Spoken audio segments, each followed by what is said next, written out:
In today's WVD demo of the day video, we're going to continue our discussion of monitoring the performance and utilization of a WVD deployment using Azure Log Analytics, Sepago, Agent, and dashboards that we've created to help our customers. So in previous sessions, we've reviewed the demo, the WVD Insights dashboard and the User Sessions dashboard. In version 2.3 of the Nerdio Manager, we've released a new dashboard called Session Hosts.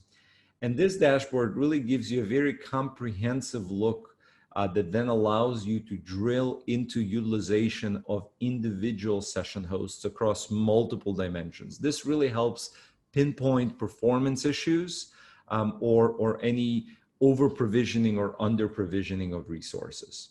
So the first thing we'll start with is that you have to select a host pool that you want to be analyzing and a date range and obviously your time zone to see the data reported in your local time zone.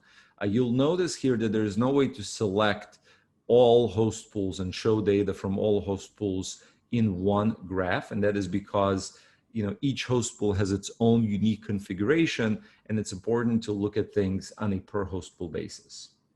The first set of three graphs shows us the average CPU usage or the actual CPU usage of all of the session hosts inside of this particular host pool. So what you'll notice is that each data point here on this trend line is going to be an average of all of the hosts in this host pool. And you can see my utilization overall in this demo host pool is pretty low. And there are two additional lines. There is an average line, which is right here. And you can see that the average is around 20% utilization across this selected period of time. You will also notice that we have a trend line called peak usage, which measures the 95th percentile utilization.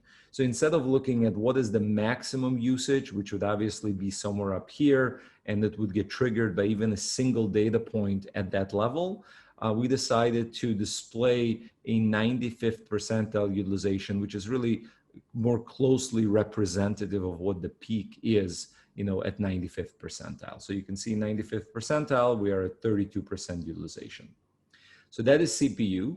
The next graph we have is similar for RAM usage. So RAM usage, again, is across this particular host pool.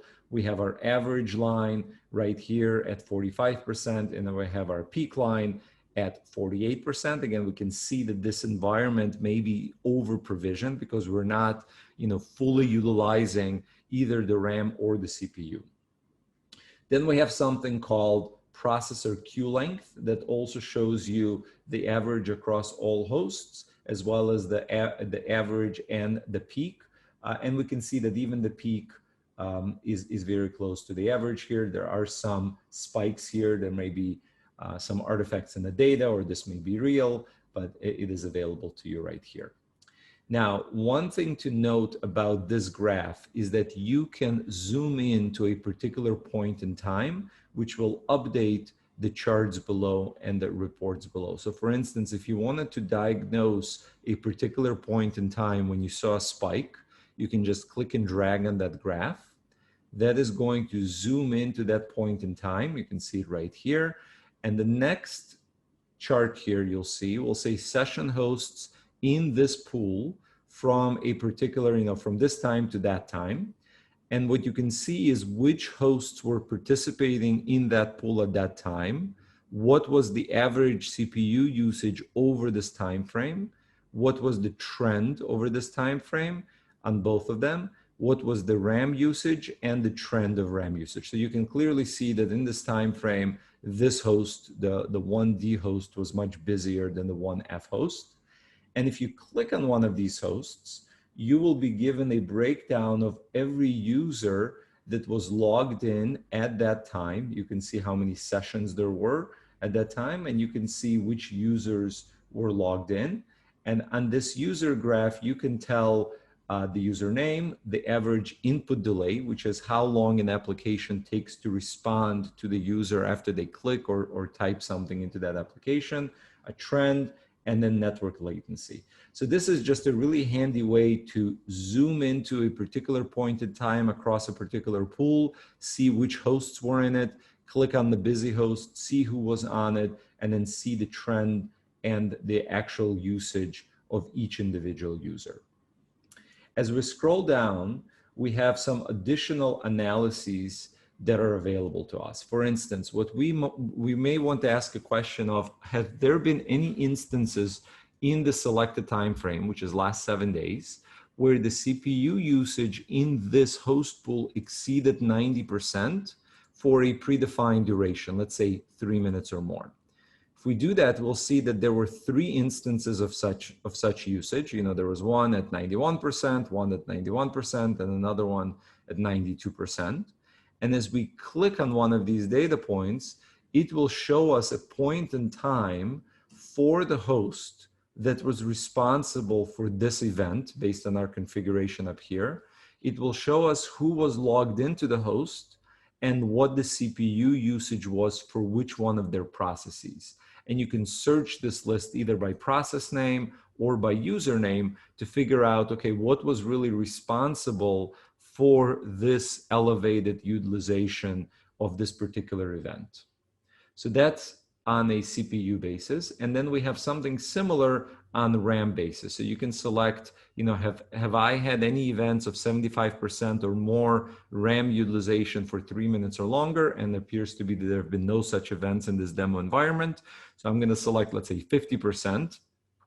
And it looks like, yes, there have been many such events. And as I click on one of these data points, it will load who was logged in, what applications and processes they were using, and what were the largest RAM consuming processes for which user. Now, 2 graphs that I skipped was one called user to CPU density and user to RAM density. So the user to CPU density graph takes 90 days of data that's available in Log Analytics, and it tells you and it analyzes it for this size of a VM, which is the size of the session host that I'm using inside of this host pool.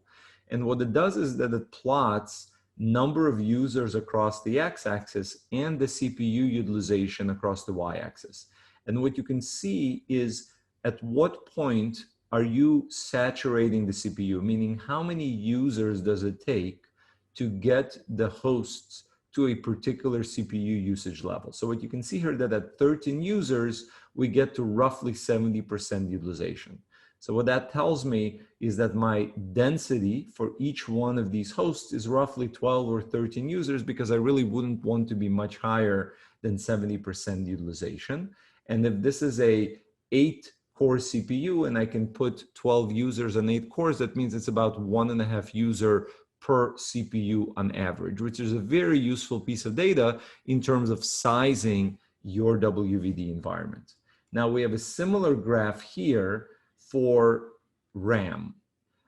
And this graph maps, again, users across the x-axis and the RAM utilization across the y-axis. And you can see that for the same number of 13 users, my RAM utilization is roughly at 53%. Now, what does that tell me? That tells me that I am more CPU constrained than I am RAM constrained. And this doesn't necessarily have to be the case. If I was using a VM that had maybe a smaller amount of RAM for the same amount of CPU, what I would have noticed is that I'm becoming RAM constrained before I become CPU constrained. And knowing which one is really the constraint for a particular user environment is important, because you can choose a different Azure VM size, because different families have different CPU to RAM ratios. For example, the F series has a 1 CPU to 2 gigs of RAM ratio.